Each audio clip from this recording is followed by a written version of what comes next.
It's great to be here, and it's great to be here also in association with the Architecture in Perspective 25 exhibition. As Liz was mentioning, this has gotten to be a very important exhibition in architectural illustration circles. It's now the 25th year of the exhibition, and back when it first started, it was actually a very small local exhibition, and over that quarter of a century, it's grown and grown to where today it's actually one of the most important architectural illustration competitions and exhibitions in the world, actually. It's an international exhibition. It's also wonderful to hear about the dialogue that's happening here at the University of Miami in terms of the curriculum with drawing. This idea of taking the digital drawing techniques and the hand drawing techniques and combining them together early on in the curriculum is actually, I think, a very strong thing. I think it's actually very healthy because, as you'll see in the presentation that I'm going to give, in some of the professional work that we do, actually a lot of the professional work we do, we actually blend the two together really seamlessly throughout the process. We actually use hand drawing and we use computer drawing, and as you'll see, a lot of the work that we do on charrette, which is a very fast design process. And so what we oftentimes do in terms of choosing media is to look for what's most effective, what looks the best, but then we're always balancing that with what's fastest also. The charrettes can be kind of absurdly fast occasionally, and so really we have to find things that are very efficient in terms of creating the finished work product. But I'm going to look at a little bit more at architectural illustration as a whole tonight, and so we're going to go through some of the big picture ideas, and then I want to talk a little bit about some of the techniques that, as students, you're going to find useful in your work. So, the art of architectural illustration. So, to get started, what is architectural illustration? This is actually, I think, a really useful diagram. This is a drawing of it's actually a drawing machine that was invented during the Renaissance. And so you can see an object over here that the artist who's over here wants to draw. And what he's done is set up a screen, or actually during the Renaissance they would do this with a plate of glass, setting a plate of glass up in between the object and the artist. And so as the artist looks through, you can see his view, his rays of sight coming from his eye and looking at the different points on the object. And so what he's doing is taking and tracing what he sees when he looks at that object on the piece of glass. And so in addition to having the actual object, you end up with this great representation of the object that gives the illusion of 3 dimensions. It looks like a 3-dimensional object, but it's actually been drawn on a 2-dimensional surface. And so essentially this is architectural illustration when this is architecture. And so the two actually, in practice, really work together hand in hand nowadays.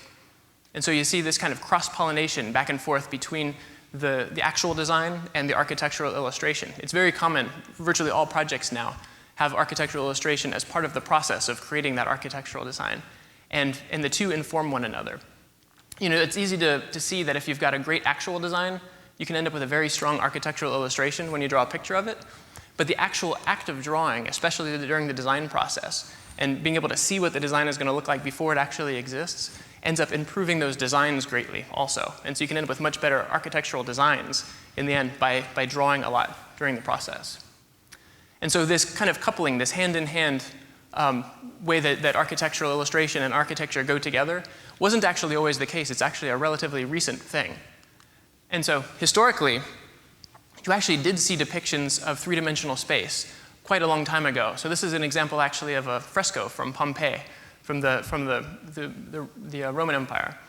And so 2,000 years ago, they were actually drawing realistic representations of 3-dimensional space. Here you can actually see linear perspective occurring. These lines in the background all go to a vanishing point, which is the same way that we draw accurate perspectives today. And so you would think that long ago, maybe they were doing things that were more abstract or less realistic, but they actually had a lot of the same techniques that we have today in terms of drawing accurate perspectives. Now, what you tend to find historically, though, is that the use of these techniques for drawing buildings in 3 dimensions to create an illusion of space, so illusion of 3-dimensionality, tended to be used primarily in artworks. They tended actually not to be used that much in the design of architecture or in the showing of building proposals.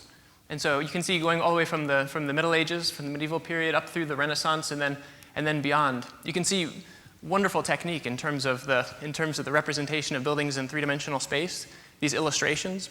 But essentially at this point, they're still not linked together with an actual real design proposal. These artists are essentially using these techniques of perspective and so forth to create a feeling of depth in their paintings. But again, it's not necessarily tied to a design proposal. The architects throughout this time period tended to do very technical drawings. This is actually one of the earliest drawings done by an architect or done for a building that is known. And so this is for the facade of the Strasbourg Cathedral way back in the 1260s. And so you can see a very accurate drawing, but drawn straight on, drawn as an elevation. It's not drawn as a three-dimensional drawing. And you can see that actually happening in the Renaissance and then on up through the École des Beaux-Arts. The idea that the drawings tend to be very technical. And this has to do with the architecture being essentially more closely allied with the building arts during that time period. Essentially, it was conceived of as more of a craft and less of an art. And so you tend to find the architects producing drawings that could be handed off to a builder, and the builder can go out and build the thing. And so you find these very kind of technical works. They're actually, as time went on, during the Renaissance, again, they kind of rediscovered these rules for creating perspectives, and so you begin to see architects like Brunelleschi experimenting with the use of drawing of three-dimensional space. But one thing that you find throughout this whole time period, there's a real kind of a heated dialogue that occurs between the different camps in architectural circles, wondering whether or not these perspective drawings that are beginning to get more and more popular as you go through the centuries, whether or not it's actually a good thing for architecture to be doing these perspective representations. Essentially, there's a fear that, and especially because the painters were using these three-dimensional drawings all along, there's a fear that essentially it's a series of optical illusions that could essentially, especially with special effects, like lighting effects and so forth, you could hide some of the mistakes in architecture. You actually wouldn't see some of the precision and the way that the different pieces of a building went together. You could essentially distract people with these kind of effects of showmanship in an architectural rendering. And so you really see this kind of dialogue back and forth where slowly over time, the two kind of begin to come together. You actually begin to see the people doing these renderings start to work more and more closely with the architects. So this, for example, is in England, Sir John Soane's design for the Bank of England. And the actual drawing was done by Joseph Gandy, who was one of the great illustrators of his day. Interestingly, the story behind this, John Soane, he presented this to the client, to the Bank of England. And he thought it was a rather clever drawing because essentially it's presenting the bank. This is actually his proposal for the design of a bank. He's presenting it as a ruin. And so his idea was that this great architecture, his design for the bank is based on the great architecture of the past. And the great architecture of the past looks great whether it's brand new or over time as it falls into ruins, it still looks great because there's great bone structure to those buildings. Well, the client thought it was depicting their business in ruins down the road. And so actually they weren't too thrilled about this way of representing it. And so this is actually a great example of special effects in architectural illustration getting the architect in a little bit of trouble. And so, but the public responded so well to these three-dimensional representations of buildings. That's the way we actually see the world. We actually see the world in 3 dimensions and in perspective. And so the public is able to see these three-dimensional images and respond very well to them. They can see what a building is really going to look like, and they have a harder time actually reading those technical drawings that a builder finds so easy to read.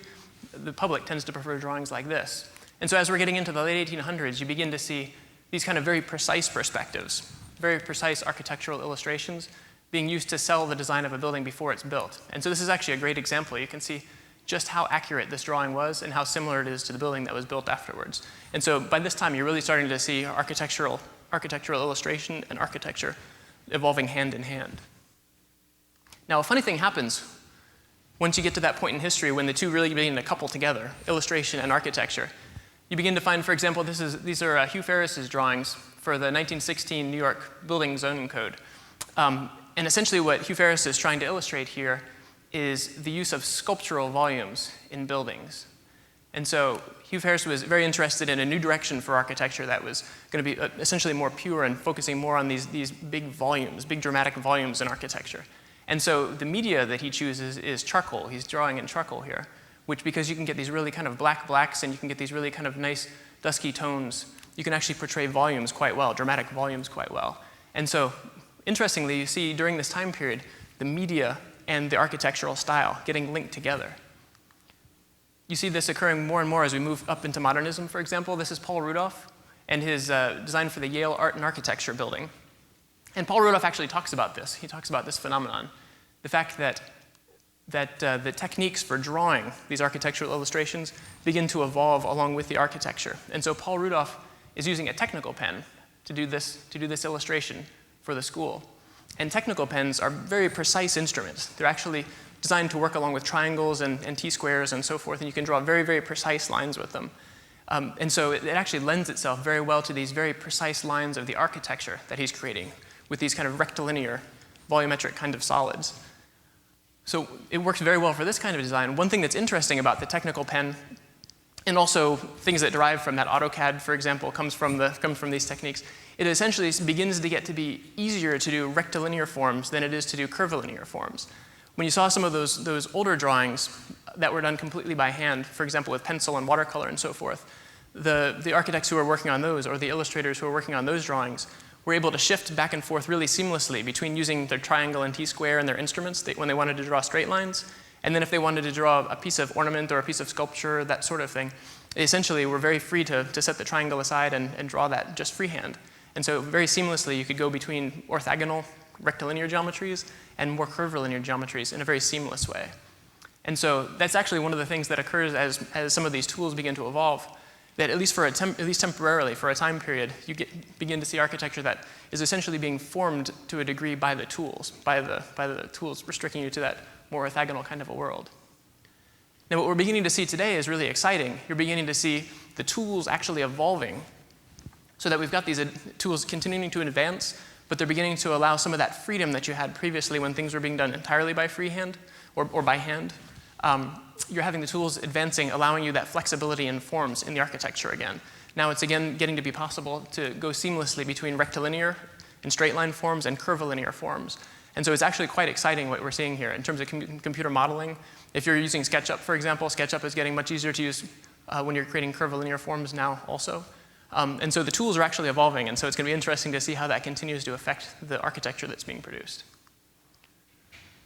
And so this brings us to today. When you go through the exhibit, the Architecture in Perspective 25 exhibit, in terms of talking about techniques, you're actually going to see an extremely broad range of techniques in there. There are some things that you see that are completely hand done, some that are completely digital. This is an example of a digital drawing of a classical building, which is interesting. And then we've got examples there which are a seamless blend between the two. And so this is actually a drawing that started out as a SketchUp model. And then it was completed essentially with hand techniques, pencil techniques and so forth, over the top of the SketchUp model. So really kind of a seamless blend between the two. So it's really exciting actually. We're kind of at a zenith right now in terms of architectural illustration. And there's really broad range of tools that are available. And it's actually, I think, going to be very useful and helpful for architecture also. And so architectural illustration. I'd like to talk a little bit about the workflow in a typical project and how architectural illustration fits in a really important way nowadays into that workflow. And so in this diagram, this is the architectural illustrator. And so and this is essentially an entire project workflow. And so we start out at the top. When we're starting on a brand new project, we like to think of this, we like to use the analogy of a funnel. And so this funnel represents the design process. And so before we get into the design process for a given project, you've essentially got the entire world of design possibilities conceivably available to you. You've got all these things that have been tried different places around the world, and you can choose from them the pieces that seem to work best for your project. Now when you get into an individual project, and this is actually a real site, a project that we worked on in our office in North Augusta, South Carolina, right on the Savannah River. And so for this particular project, it was very close to Savannah, Georgia, and so out of that universe of design possibilities, Savannah was one of the examples, for example, that we looked at for design ideas. So you begin to work your way down that funnel. You start to take that full universe of design possibilities and begin to boil those down into what's going to make sense for your particular project. And so that's a really exciting period, actually, when you're working with many different groups of people. You're working with the public oftentimes. You're working with elected officials. You're working with your own client. And so all of these different opinions come into play as you refine the designs and work through the designs. This is actually the client. You can kind of see him smiling there. He likes how things are going on the project so far. This is the site where we were standing. You can see the river, and then you can see a big public space right on the waterfront. And so this is Vince Graham. He was actually the developer of a project called Ion in Mount Pleasant, South Carolina, which is a beautiful project. I'm not sure how many of you are aware of that or have seen it. But he's a big fan of public spaces, and so he's looking at this one, and he's got a big grin on his face. And so as those designs are refined, you begin to come down that funnel and get to what the final design is going to be like. And that's where the architectural illustrator really plugs in a big way. You're doing a lot of three-dimensional sketches during the design process, but once the design is worked out here, that's the opportunity to do some of those really finished architectural illustrations like the ones you see in the exhibit out there.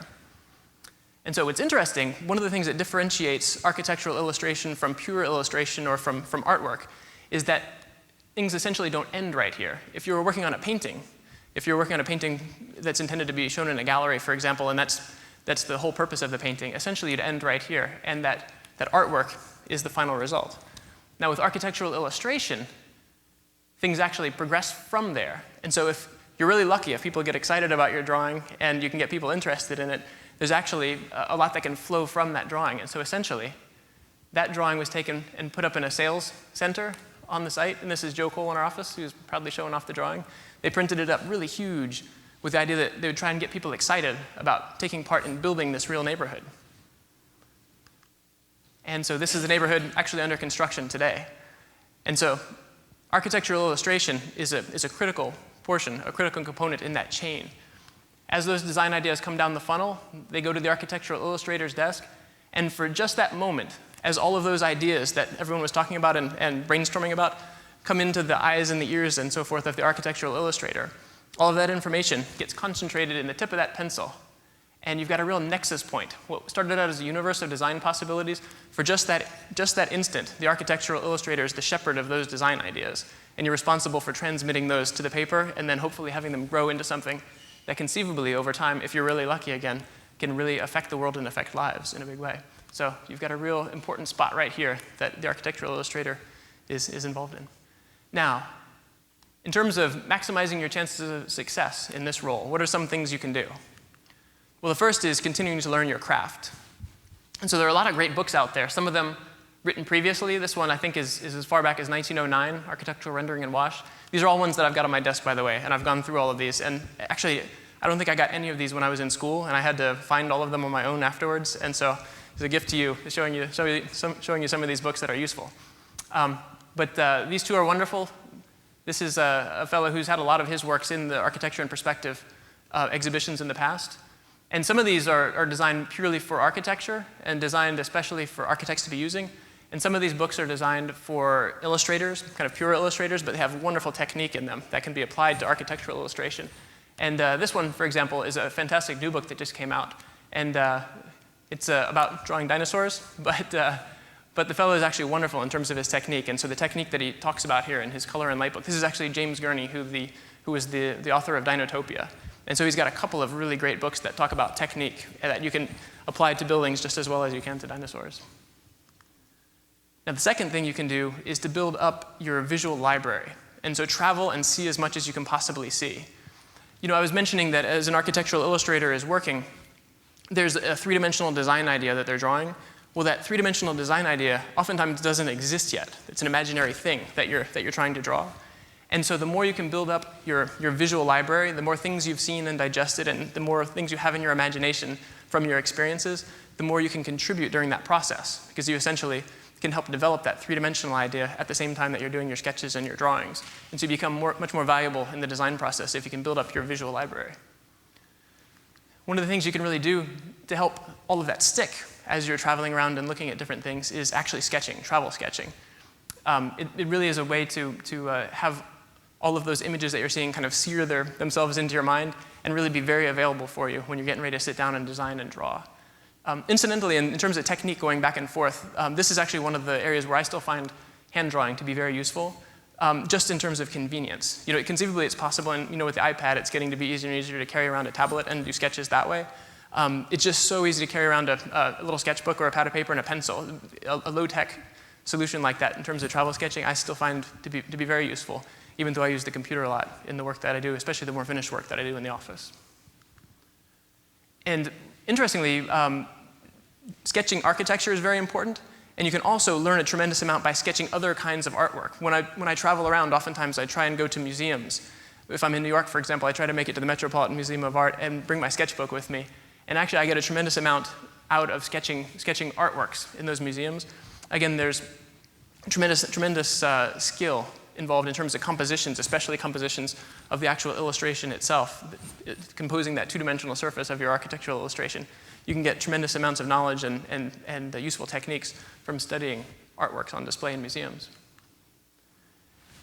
One of the things I've also done since I left school, I think it's great that they're teaching drawing here, both digital and hand done, in school. When I was in school, especially in undergrad, they actually didn't teach drawing that much separately from the studios. And so almost all of the drawing techniques that I've got, I began drawing in school, of course, but almost all of the techniques that I've got, I actually had to essentially kind of build up on my own after I left school, especially after I left undergraduate. And so one of the things I've done over time, over the years, is actually tried to plug in. They've got a number of these great little private schools, different places around the country, and some of them are actually trying to resurrect some of those classical drawing and painting forms, for example. You find great hand drawing and hand painting technique being resurrected in some of these schools. And so I've actually had a chance to go and take some workshops in those places. And so this top one is in Southern Pines, North Carolina. This is a school in Sarasota where we were actually doing learning about figure anatomy and figure drawing and figure sculpture. And so this is one of the sculptures they were having us do in order to learn about all the different connection points in the structure of the body. Again, all of this can help to inform the architectural illustration and architectural design work that you're doing. All of this kind of goes hand in hand and helps inform the process. And last but not least, practice, practice, practice. You work out so many things, so many of these concepts, you work out by trying to combine different ideas in actually producing architectural illustrations. And so these are some of the ones that I've done over time, and yeah, there's just no substitute for that. You have to actually put in the time and put in the hours and actually produce things. And that's probably actually one of the most valuable lessons of all. Now, I'm going to get into a little bit about some of the techniques that are very useful for you as you're producing architectural illustration. But a word of caution first. This is actually a great quote up here. This is a drawing, or a painting rather, that I like to show when I'm talking about some of the danger or some of the care that must be taken when you're producing these illustrations. You know, I talked before about the architectural representation, the architectural illustration, and the actual three-dimensional idea, the actual architectural idea itself. It's possible to create a really beautiful illustration of a design idea that is actually not that strong or actually not that beneficial. And so this is actually a painting by some of the Dutch realists. They would produce works like this that were essentially still lifes, but because they were living so close to the ocean, their subject matter was oftentimes seafood. And so it's a beautiful, beautiful painting with this play of light and the chiaroscuro and the dark and light and so forth. It's a wonderful composition. But you can imagine after the painter was working on this for about 4 days, that subject matter was getting a little bit rank. And so yeah, you just need to be careful. It's possible to have a discrepancy between a beautiful illustration and a not so beautiful thing that is being illustrated. And so, for example, you can see things like this. Again, a gorgeous illustration. What's being represented in the illustration is rather destructive, and you can argue not such a humane environment. More likely, you're actually likely to run into situations like this. This is, again, a beautiful drawing in terms of the play of light and color and so forth. But if you look closely and you see your way past the sunset hues and so forth, it's essentially a drive-to mall that's surrounded by a big sea of parking here. So again, not necessarily such a walkable environment, and perhaps when the sun is shining brightly on that parking lot, not such a pleasant environment to be in. So again, another example of that. This is actually an example of something that we're seeing a lot just recently, especially with the use of Photoshop. Again, computer drawing. Photoshop is a really powerful tool, and we use it in our office all the time. And you can do these wonderful things in the computer digitally with that. This is an example of something to kind of be a little bit careful with. We're seeing the use of Photoshop to add these photorealistic people in images. This is actually a drawing that was produced for a competition that was published recently by the city for the city, design proposals for New York City. And it's a drawing looking at how you could create an environment under these freeway overpasses. And so they've essentially taken and put in all of these kids, the person on the bicycle, people on climbing walls. You actually see butterflies up here. There's actually a dove up here in a ray of light. And so a bit distractive. And so it's possible to take essentially photographs of happy-looking people and put them on top of an environment that may not be that pleasant. And so it's possible to create a two-dimensional image that may not actually represent a very pleasant three-dimensional reality. One of the things that's useful if you're using Photoshop to produce illustrations of architecture is turn the layers off that contain the people and take a look at it that way also. And so here, I just did a quick Photoshop job erasing out the people, and you can see what the environment looks like without all of those people. Actually gave them the benefit of the doubt. I left the green in there, but under the highway overpasses, it's questionable, I guess, whether that would survive also with the light deprivation that occurs in here. So essentially, the environment you're left with may not actually be that pleasant, and if you were by yourself in this environment in New York City, it may not be that safe. No eyes on the space. The space doesn't feel very looked after. So be careful with that. It's just something to keep in mind. Photoshop is a great tool, fantastic for using for many, many things, but just like all those other tools, you just need to be careful as you're using it. Now, to jump into some things that you might be able to use and find useful in your architectural illustrations as you're doing your work. This is one of the lessons that they taught when I went to that school up in Southern Pines, North Carolina. And it was actually the main lesson they were teaching in the short period of time that I was there, and it was the most useful lesson that I've continued to use continuously afterwards. And this is actually a lesson that you're going to see in all the different subject matter that I show you afterwards. But it's essentially always to look for the big effect. And what they mean by that is essentially a useful test when you're looking at a drawing or looking at a design is called the squint test. You essentially, if you're looking at a drawing or a design with your eyes wide open, you'll see all of the detail. And oftentimes that detail can be a bit overwhelming. And it's hard to see kind of what the big direction or the big point or the big pattern is in a design. And so by squinting your eyes and blurring your eyes a little bit, that detail drops out and you begin to see the big forms, the big important shapes. And so when you're doing architectural illustration in particular, that's a critical part of the process. And so this is one of the first design exercises they have you do when you go to the school up there. And it's essentially drawing a foot. And so you show up at the school hoping that you're going to draw and paint like Michelangelo, and so they kind of take you down a peg by giving you this as your first assignment, drawing a foot. But it's actually quite useful in terms of the lesson. And so you can see that what I'm doing here, this is the model, this is the foot that I'm drawing, and this is the first stage of that drawing. And so you can see rather than trying to go after every little nuance and every little curve here, essentially what they're trying to get us to do, what they try to get you to do in the school, is to go after the big shapes.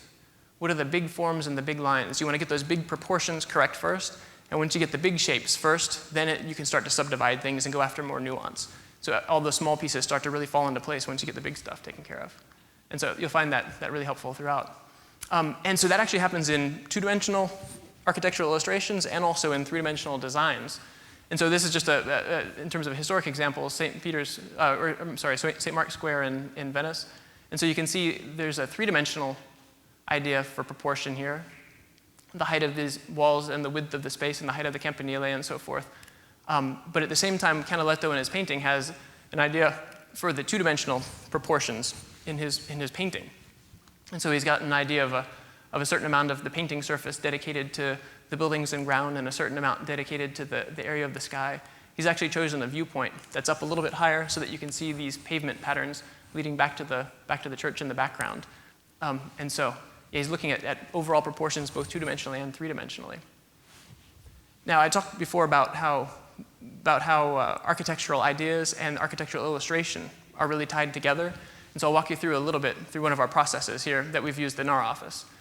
Oftentimes, we'll start with a SketchUp model, which allows us to take and push and pull the different building elements. We do urban design in our office primarily. It allows us to take and push and pull those different building elements and check for proportions of spaces and so forth.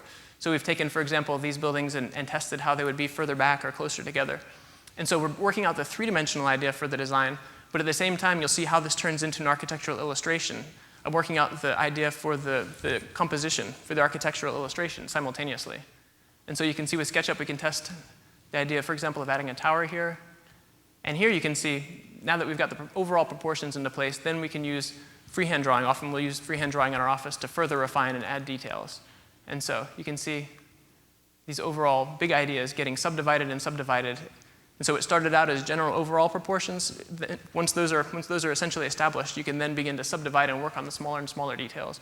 And here we're arriving at the final drawing. Now the second main principle that I'd like to show you, which is very useful and which you'll actually see in some of the works that are in the gallery, is the idea of guiding the eye. And so these next principles I'm going to show you are dealing pretty much exclusively with the actual architectural illustration itself. And so this is a page out of one of those books that I showed you earlier. This is from Creative Illustration by Andrew Loomis, one of those great books that I use all the time and I found very informative. And so what Mr. Loomis is talking about here, he's actually creating diagrams. This is a diagram of this drawing, and this is a diagram of this one. And so what he's actually showing is that in this illustration, this is the pattern that your eye follows. So it winds through these lines in the foreground. These foreground lines are actually leading you to the main figure in the illustration. And then these lines in the clouds here actually lead your eye past the figure and on out again. So your eye has a path that winds right through the overall image. Now that's actually a principle that is evident in Dennis Alain's great drawing in the exhibit over here. And you'll see that when you go see the exhibit. When you look at this drawing, a beautiful drawing, actually a digitally done drawing, by the way. He starts with computer models, and then this is all Photoshop painting on top of a computer model. It has a lot of the beautiful light effects that you would often see with a oil painting, for example, but this is all beautifully done digitally. And so the first thing that you see, the first read that you have when you look at this drawing is generally this curve up here, which is essentially creating a backdrop for the space, for the action that's happening in the image. The title of the image is Mercury versus the T-Rex. And so this is conceivably a museum gallery that's being set up. And so when you look closer, you can actually see Mercury down here, a sculpture of Mercury. And then this is a T-Rex skeleton that's getting assembled over here. And so one of the things that's really interesting that Dennis does in his drawing is he actually uses these rays of light coming diagonally from the skylight, and then down here, you can just see them. You can see those rays of light. And they actually are designed to connect the T-Rex, one of the primary subject matters here, connect down with that Mercury sculpture. And so he has your eye moving back and forth diagonally along those lines, connecting the two. And so it's a very strong element in his work. Now, a second useful compositional technique is called spoke wheeling. And so this is creating lines in your composition that actually point to a focal point. And so you can set up geometries, set up objects, and so the edges of those objects, if they point at that focal point, your eye will actually follow those edges, and it'll lead you right to that most important part of the drawing. It's actually something that happens automatically in urban design and perspective. That's actually one of the basic tools in the toolbox of urban design. And you see many, many examples of this different places around the world. But here in this illustration, you see these buildings on either side of the street. And if you were to look at one of these buildings straight on in elevation, it might look more stagnant. Essentially, you've got these very horizontal lines and very vertical lines, and so not so dynamic. But those buildings are almost never meant to actually be seen in pure elevation. Once they're placed on both sides of a street like this and cast into perspective, all of a sudden, instead of straight and orthogonal lines, you've got radial lines. And so all of those moldings, all of those shadow lines on the buildings actually create lines of force that essentially converge right here at the entrance to this important civic building. And so all of these buildings on the side are essentially pointing to that civic building and leading your eye there. And so this is something that exists in reality in 3 dimensions in urban design many times. It's something that can be used in illustration, the same principle. And so this is Jim Fakey's illustration from the gallery. And so you can see the same principle evident here. You can see a main focal point in his design. Right at the center of the plaza, there's a tower. And the urban design for this is set up so that you've got these little streets that lead to that tower and create views.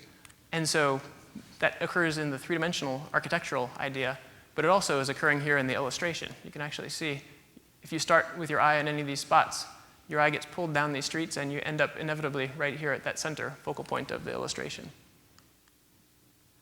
Now, that idea of spoke wheeling also is interestingly occurring in this image. And so this is an image showing a kind of a very futuristic biofuel production facility over here.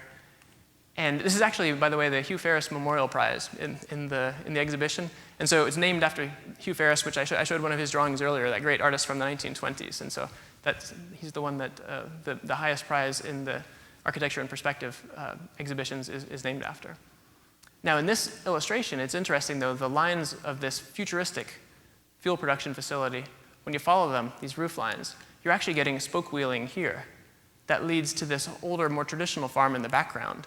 And so the lines of geometry are essentially creating a dialogue between the older traditional farm and the new biofuel farm. And so you're creating a connection between those two with the lines of geometry in the composition.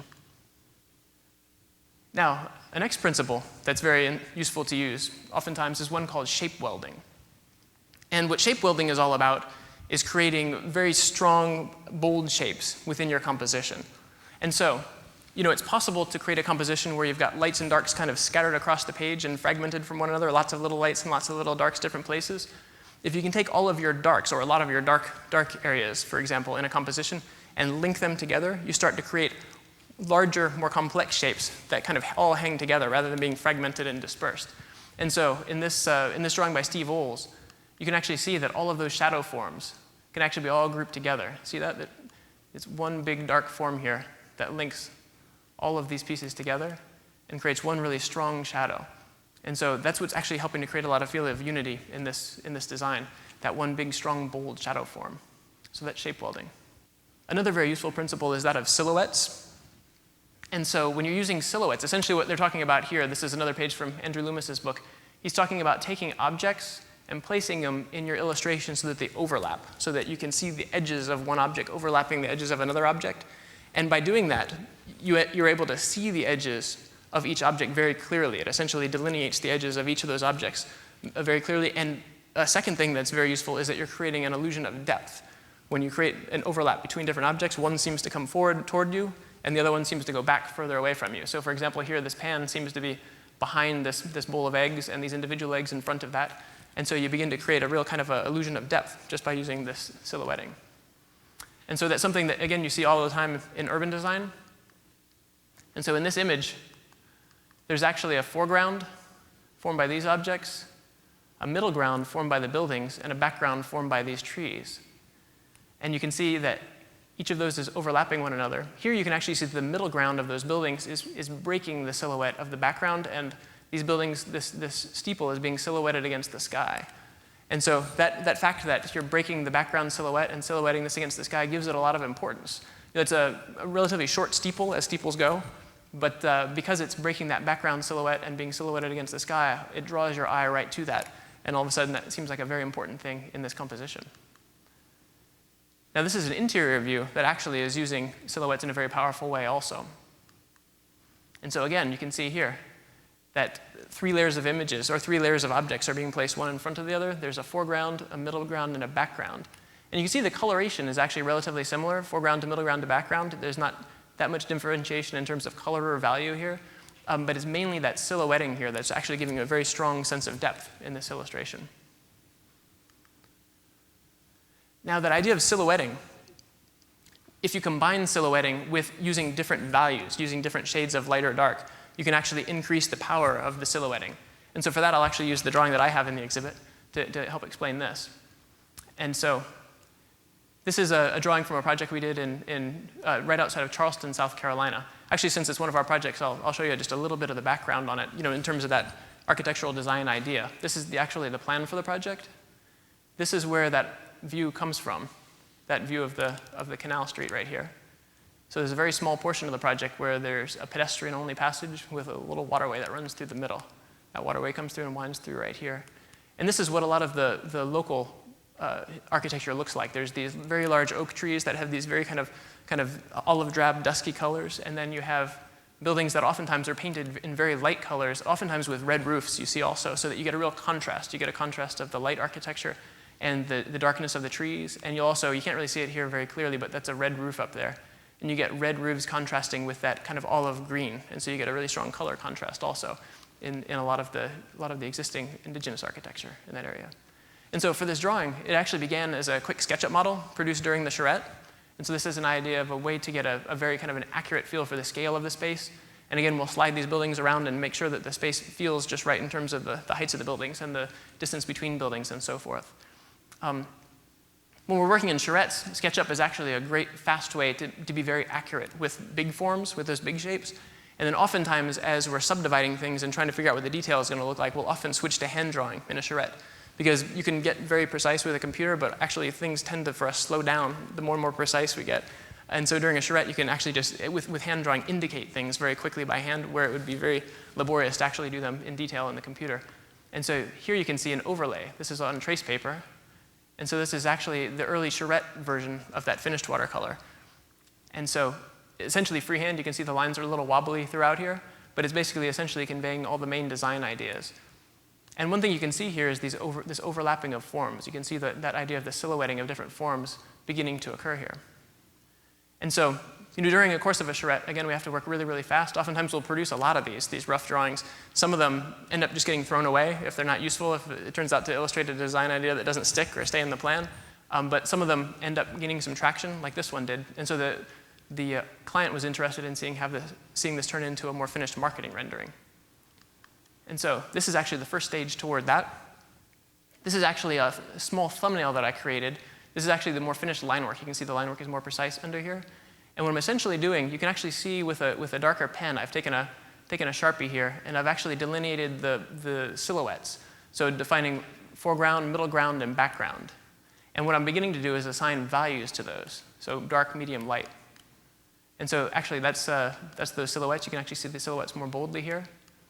Now, if you look at the silhouettes all by themselves, you actually see a little bit of a tangle of forms. And that's something actually that you get in the low country in South Carolina. When you're looking at the way that those great big oak trees and the buildings interrelate with one another, you have these kind of complex layers where you're looking through the branches of oak trees and seeing buildings beyond. And so you can see that if you didn't have values, if you didn't have differentiation between light and dark in the composition, you actually would get this kind of a tangle. And so you begin to see why it's so important oftentimes that the buildings are colored in very light colors there to contrast with the trees and the darker colors, and it creates a lot of clarity in what might otherwise be essentially a tangle of values. And so this is actually the application of the value of the value scheme that is used for that drawing. So you can see the foreground is actually the darkest objects in the image, and then the background in this image is actually medium tones, and then the middle ground is actually light tones, and the sky is the lightest of all. Now, this is a study that I had done before this. I've done this for my kind of own use as I'm designing these illustrations. And this is essentially taking and looking at a little sketch that has a foreground, a middle ground, a background, and a sky. And so I've taken that same geometry, repeated it multiple times, and I've taken basically those four main tones, darkest, medium, light, and then lightest of all. So I've got basically four values, and this is all of the different permutations. If I take and shuffle which of those different layers, foreground, middle ground, background, or sky, which one is darkest, or which one is medium, and which one is lightest in tone. So these are all the different possible permutations you could have of switching those four values around. And so actually the drawing for this particular project ends up being this one right here. So you can see again the foreground is darkest, the background here, the trees in the background are medium, the building is lighter, and the sky is lightest still. So that's the one we're using right here. But interestingly, just by playing around with the values, you can actually create very different impressions in your renderings. And so for example, if you chose one that looked like, say like this, or actually even say like this, one of these that has a very dark sky, you can essentially create a night view, or what looks like a night view, just by reversing the values, just by changing the arrangement of the values in your composition. And so a lot of power in this. And so for this particular drawing, again, foreground darkest, background medium, the middle ground where I wanted people's eye to go to with those lighter buildings is light, and then the sky is also light in the background. And so here you can see the details of the final drawing beginning to come in. Even with those details, though, that overall pattern of light, medium, and dark continues to read and is really essentially the bone structure. That's basically the strength of the drawing, is that arrangement of lights and mediums and darks. And so the final drawing. And so hopefully those techniques are useful and will be useful for you in your work. As we're doing architectural illustrations, one of the ways I like to think about it is essentially it's a lot like those travel posters from the golden age of travel. You guys have probably seen these in stores or online. They have beautiful, beautiful artworks that were created oftentimes in the early 1900s. And these posters were designed to encourage people to take a journey of distance, to go someplace, to travel someplace and see someplace new. And so what I like to think, when I think of our work, I like to think of it similarly, but encouraging people to take a journey of time, to essentially feel strongly enough about a design that they're wanting to see that actually occur and become a reality in the future. And so these are actually two different projects, two different drawings that I did prior to the construction of the project. So this is Davidson, North Carolina, and this is what it actually looks like constructed, and Glenwood Park in Atlanta, Georgia. That's what that looks like constructed. And so it's wonderful to see the actual architectural illustrations having an effect and people getting excited about them and actually seeing these places start to become a reality and actually seeing people inhabiting them. That's actually the most rewarding thing of all, is getting to see people actually living in and using these places that you've designed and having it affect their lives and having their lives be better for something that you actually started out with as a drawing. Thanks very much.